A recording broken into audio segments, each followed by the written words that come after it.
Hello students, आज जो topic मैं डिस्कस करने जा रहा हूँ वो है product cost versus period cost. Product cost और पीरियड कॉस्ट के दरमियान जो डिफरेंस है उनको हम आइडेंटिफाई करेंगे। देखिए, प्रोडक्ट कॉस्ट में 3 कॉस्ट इन्वॉल्व है: direct material cost, direct labour cost and manufacturing overhead cost.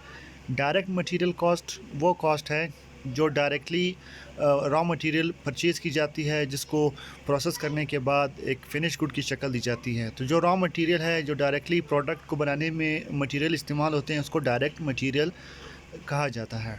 इसी तरह लेबर वो एफ़र्ट्स है, वो वर्कर्स जो डायरेक्टली इन्वॉल्व होते हैं प्रोडक्ट को बनाने में, उनको डायरेक्ट लेबर कहा जाता है। तो उसकी जो कॉस्ट है उसको डायरेक्ट लेबर कॉस्ट कहा जाता है।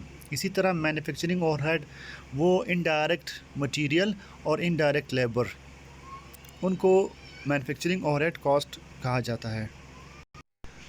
तो जो इनका कम्बिनेशन है direct material cost, direct labour cost और मैन्युफैक्चरिंग ओवरहेड कॉस्ट, इसके सम को जो है प्रोडक्ट कॉस्ट कहा जाता है।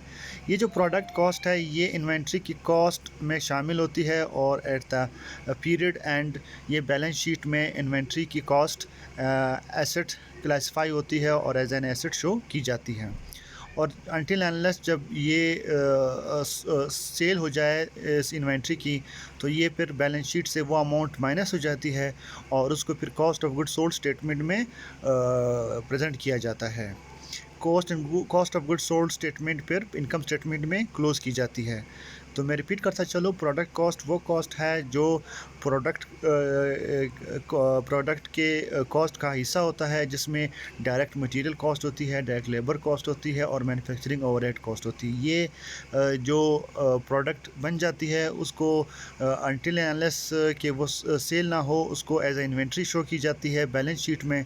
और जैसे ही वो सेल हो जाती है तो उसकी जो कॉस्ट होती है उसको कॉस्ट ऑफ गुड सोल्ड में प्रेजेंट की जाती है, क्लोज़ की जाती है। और कॉस्ट ऑफ गुड सोल्ड को फिर जो उसकी अमाउंट होती है उसको इनकम स्टेटमेंट में क्लोज़ की जाती है। इन कॉन्ट्रास्ट एक और कॉन्सेप्ट है पीरियड कॉस्ट। पीरियड कॉस्ट वो कॉस्ट है जो कि एज एसेट शो नहीं की जाती, जो कि प्रोडक्ट की कॉस्ट में शामिल नहीं की जाती, बल्कि ये पूरी की पूरी जो है एक्सपेंस आउट की जाती है इनकम स्टेटमेंट में। ठीक है। इन की एग्जांपल ये है कि जो सेलिंग कॉस्ट है या एडमिनिस्ट्रेटिव कॉस्ट है या फाइनेंशियल कॉस्ट है, ये सारी एग्जांपल्स है पीरियड कॉस्ट की। अच्छा, इसमें एक और जो कॉन्सेप्ट है वो है बिगनिंग बैलेंस और एंडिंग बैलेंस। इस सिलसिले में जो इन्वेंट्री ओवरऑल फ़्लो की जाती है, तो इन इन्वेंट्री फ़्लो के सिलसिले में एयर स्टार्ट में या कोई भी जो पीरियड स्टार्ट है उसमें एक बिगनिंग बैलेंस होता है इन्वेंट्री का। ठीक है। उसमें अगर कोई नई प्रोडक्ट्स जो है वो मैन्युफैक्चर हो जाती है तो उसकी अमाउंट जो है वो इसी बिगनिंग बैलेंस में ऐड की जाती है। तो हमारे पास अवेलेबल इन्वेंट्री होती है। अवेलेबल इन्वेंट्री वो इन्वेंट्री जो हम सेल आउट कर सकते हैं। उसमें करंट ईयर प्रोडक्शन भी होती है और उसके अलावा जो प्रीवियस हमारे पास क्लोजिंग इन्वेंट्री पड़ी होती है वो इस करंट पीरियड के लिए बिगनिंग इन्वेंट्री कहलाई जाती है। इस अवेलेबल इन्वेंट्री से फिर विड्रॉल्स होती है। विड्रॉल्स का मतलब है ये है कि वो जो सेल आउट आप करते हो, तो सेल आउट करने के बाद जो बैलेंस बचता है उसको एंडिंग बैलेंस कहा जाता है। तो यहाँ पे 2 बैलेंसेस हमने डिस्कस किए, बिगनिंग बैलेंस और एंडिंग बैलेंस। तो स्टूडेंट्स, ये था मेरा आज का टॉपिक जिसमें हमने डिस्कस किया कि प्रोडक्ट कॉस्ट और पीरियड कॉस्ट के दरमियान डिफरेंस क्या है। प्रोडक्ट कॉस्ट में वो कॉस्ट का सम किया जाता है जो कि डायरेक्ट मटेरियल कॉस्ट है, डायरेक्ट लेबर कॉस्ट है और फैक्ट्री ओवरहेड कॉस्ट है। इन तीनों कॉस्ट को ऐड अप किया जाता है और इससे जो ड्राइव होता है इसको प्रोडक्ट कॉस्ट कहा जाता है।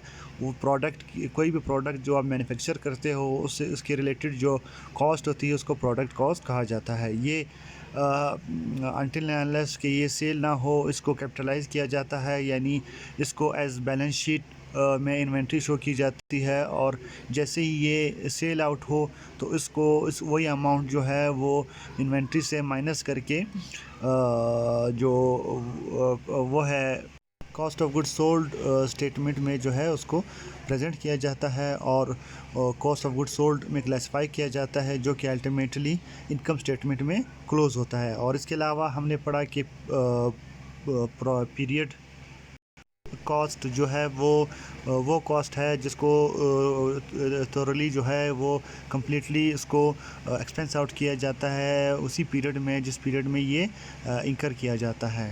ठीक है, तो ये था मेरा आज का वीडियो। प्लीज़ वीडियो को लाइक करें और चैनल को सब्सक्राइब करें। Thank you.